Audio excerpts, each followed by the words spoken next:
Hello, my name is Scott Roloff. I live in central Oklahoma. I'm going to tell you how it's possible to steal all the money out of a bank account and not have to return a penny of it or be held accountable. Previously, I'd have thought this wasn't even possible, but it happened to me and I'm the victim of it. And I can tell you how it's done, but I want to start off in telling you don't do this yourself. It's highly illegal. Technically, it is.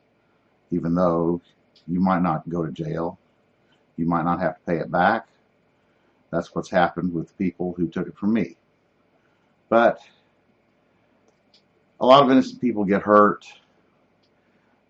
This account is based on a blogger site.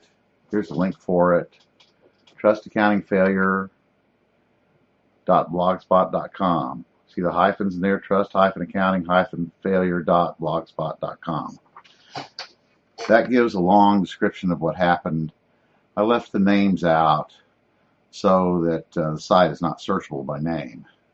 I can tell you a little more about it and summarize and leave some of the details out that are just long. That's a long version of it. It's got a few snapshots in it.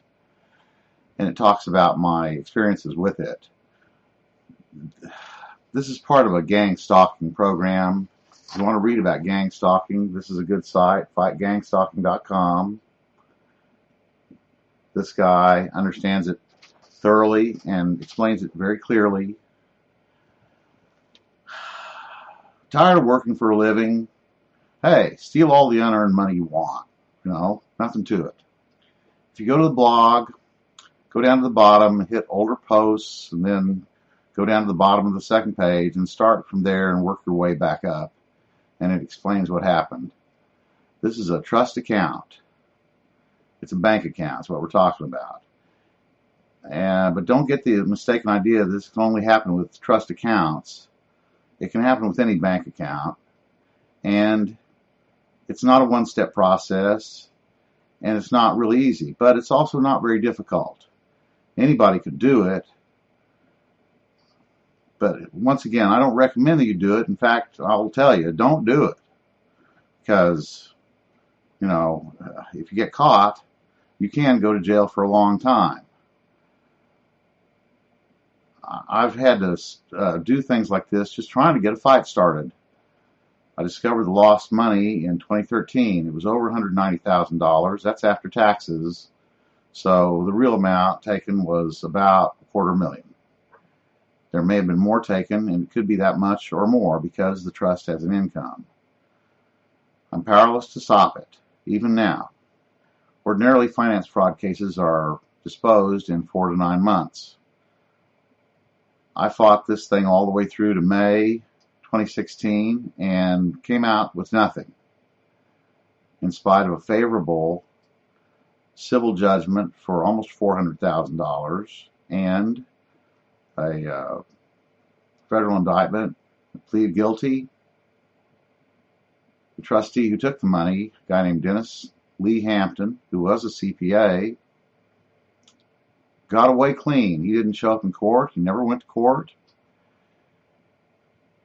They said that he was found dead in his office that morning, although the death is suspicious and we didn't hear any more about it. And 3 months after his death, nobody had seen his death certificate.